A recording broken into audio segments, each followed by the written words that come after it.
Welcome back to episode 3 of Architects of Acceleration, Volume 2. I'm your moderator, Phil Shee, founder of Structure Research. In our last episode, we looked at the physical orchestration of power and cooling.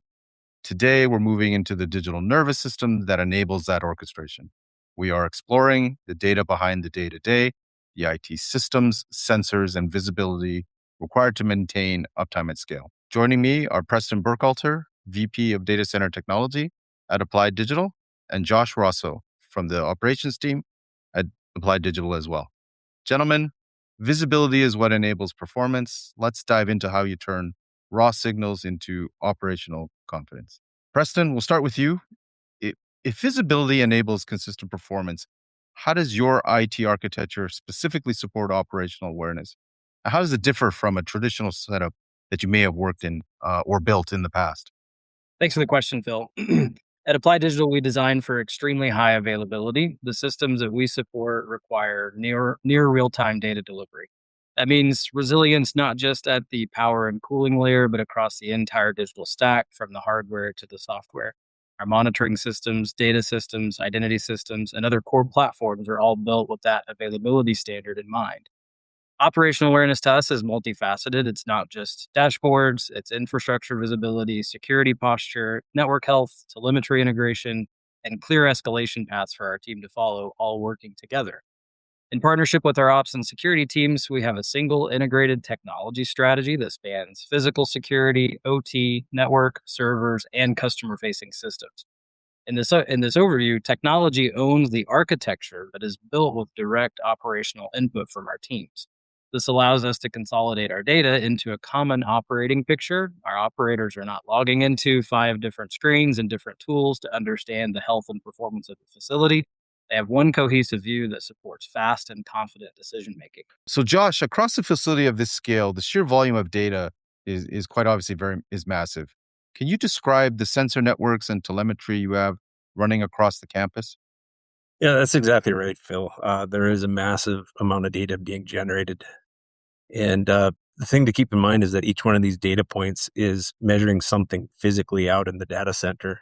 So every AI factory has thousands of pieces of equipment, and they all work together to provide power and cooling to our tenants. And we're measuring parameters on each one of those pieces of equipment. Like, for example, each of the data halls has dozens of temperature and humidity sensors. Another example here at Polaris Forge, in the first building, we have 24 chillers, and each one of those has dozens of data points that's being collected. And those are just 2 examples. There are dry coolers, there are pumps, there are heat exchangers, uninterruptible power sources, transformers, breakers, and that's just a small part of what goes into this. So as you can imagine, that adds up to tens of thousands of data points. And so now all this data is cool and everything. I mean, who doesn't love data? But what are we going to do with all of it? And so the main thing, the first thing that we use it for is control purposes. The digital control system in the building, it scans hundreds of times every second, and it's making decisions based on that data.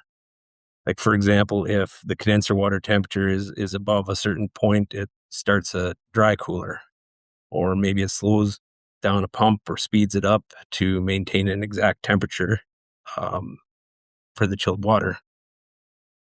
The other thing it does is alarming. So if a certain parameter is outside of an acceptable range, it alarms and alerts a technician so that they can investigate further. Also, a lot of this data is only relevant in a historical context, so we can trend that data. Like, for example, if a pump is running right now at 65% and 2 weeks ago is running at 45%, we need to figure out what happened. Why is it running differently? And maybe it increased gradually, or maybe there was a step change. And we can correlate, were there any other events that happen at the same time as that step change? So that allows us to make faster and more effective diagnosis of different problems in the plant, in the building. And finally, it's useful for record keeping. For example, we can keep track of how many run hours are on a generator for maintenance purposes. We also provide assurance to our tenants that we're keeping power and cooling within their acceptable ranges. Preston, as you said, hundreds of thousands of data points are undigestible to the human eye. How do you turn those raw signals into something actionable? So we partner with our stakeholders to define, what is important and ultimately deliver on what is important from a data perspective. Some of our key operating principles in this space, and to Josh's point about data sometimes being relevant in maybe just a historical context, not every data point deserves a dashboard. We collect a lot of data, but we don't always have to look at every data point. So we focus on indicators that truly represent system health, performance, and risk. What that means for us across the board is consistent thresholds for the things like the alarms that Josh mentioned, standardized reporting, and then predefined response procedures when certain things happen. So we've gamed out scenarios and make sure that we know how to respond when certain things happen with our data. When data turns into information, it shortens our response time and reduces our risk. And that clarity is what helps us drive confidential execution. For instance, if one signal is bad but 10 are good, it might be a sensor issue. If 9 are bad and 1 is good, probably have a problem. And we try and help eliminate the noise in guessing around what that data looks like. So we turn that noise into key points so a human can see it and instantly say, this is good or this is bad, and take the appropriate action. And we also take that feedback loop from maybe false positive alarms or noise and tune our alerting to where they get less alerts across the facility. That cross-system correlation that we implement across network, telemetry, environmental systems, and security is what turns raw data into our operational awareness. Can you give us an example how you've taken the data points that you've ingested and analyzed and create internal dashboards to inform your executive team and to help them with planning, process, and decision making? Absolutely. As we continue to collect more and more data from our operational facilities, we've partnered with our leadership team to define what data points they want to see that may be different from what our operations teams need to see on a day-to-day basis. Given the volume of data that we're generating, we've been able to put together some very impressive dashboards that help our executives understand the data points about the facility that they really truly care about, and also keep that next layer of data available to our operations team. Great insights. So, Josh, now that we have operational data from Site One, how does that inform what we do next? Sure. All of this data is going to enable us to do some really interesting things. An area that I'm personally interested in is the combination of digital twins and machine learning. And what I mean by a digital twin is that the AI factory is digitally simulated in high fidelity. And historically, these digital twins, they've been logic and physics based. And so there would be equations written based on things like conservation of energy and pump affinity laws and things like that. Those weren't totally accurate. They would get most of the way there, but they weren't a complete simulation. And machine learning algorithms, they can help reconcile that difference to help it match reality a lot more closely.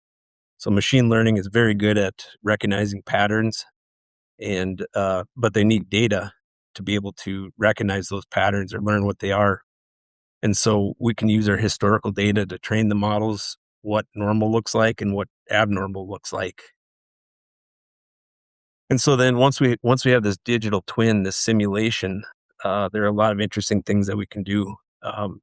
It's basically a no risk environment, and you could use that simulator to train technicians. After all, people learn best when you have the opportunity to break things.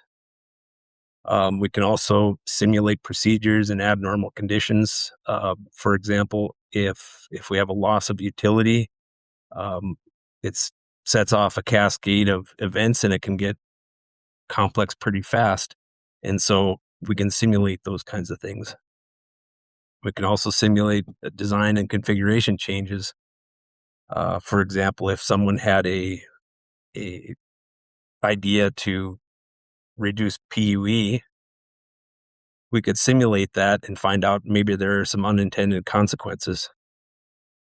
Um, another application is to identify abnormal operation. If you have real data here and you've got the simulation here, and they should match up very closely. And if they don't, we can investigate why that difference is. And maybe another cool thing that you could do is having an LLM, a large language model, investigating why there is that difference. I found that LLMs are actually very good at engineering judgment, so maybe they'd be able to help us react really quickly to abnormal conditions. So that's just one example of what is possible. AI is opening up a lot of other exciting possibilities. They might be more speculative in nature, but it really has the potential to transform how we work. Those are great insights, and it's really, really exciting to hear that not just providing infrastructure for AI, but using AI to make that process, that service, better. We'll swing back to you, Preston, for kind of final comments. Just want to look beyond as Applied Digital scales beyond Ellendale, scales beyond North Dakota, into other kind of markets and locations around the United States. How are you ensuring that these systems that you have built are going to be repeatable, transferable, and what does that entail? Yeah, great question. At the rate that we're scaling, we don't really have the time to be artistic, right? So we've taken a very scientific approach to our first deployment, and as we proceed into future deployments, every system has a reference architecture associated with it. We took an effort to document all of our technology standards and implemented governance behind that to where those standards are reviewed on a regular basis. We've also taken enterprise deployment approach from day one, where we have a standardized network architecture, automated server provisioning, centralized observability, and a common data platform underneath. And to Josh's point about pushing this data through an LLM, as we add more campuses, our data will all go into our common data platform to where we can not only look at a single site, but multiple sites and how we consume and use data associated with that. So these things are not afterthoughts for us. They're foundational. How we deploy, how we build, and how we ultimately scale. It's the same underlying design every time, which allows us to rapidly deploy our architecture with maybe minor contextualization for nuances associated with the site.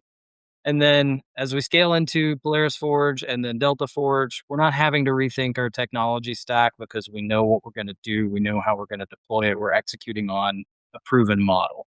That consistency is what's going to allow us to move quickly while maintaining a healthy operational discipline and maintaining our uptime, maintaining our uptime expectations. Yeah, great. Speed to market, obviously a big factor in today's marketplace and where it's headed. Well, thanks, Josh and Preston, for your comments and insights. I certainly enjoyed them. That wraps up episode 3. Thank you, everyone, viewers, for taking the time joining us for this installment of our Architects of Acceleration. Today, we saw how data and visibility protect a single campus, but the ultimate question is how to replicate that success again and again. Be sure to tune in for our finale, episode 4, Scaling Operations Across Multiple Campuses. I'll be joined by Applied Digital's COO, Laura Lotrello, and President co-founder Jason Zhang. We will take a platform-level view to discuss how Applied Digital takes what works operationally in Ellendale, North Dakota, and delivers it consistently across regions, utilities, and evolving AI workloads. Thanks for joining us again. If you'd like to connect, head to applieddigital.com or find Applied Digital on LinkedIn. We'll see you in episode 4. Thanks.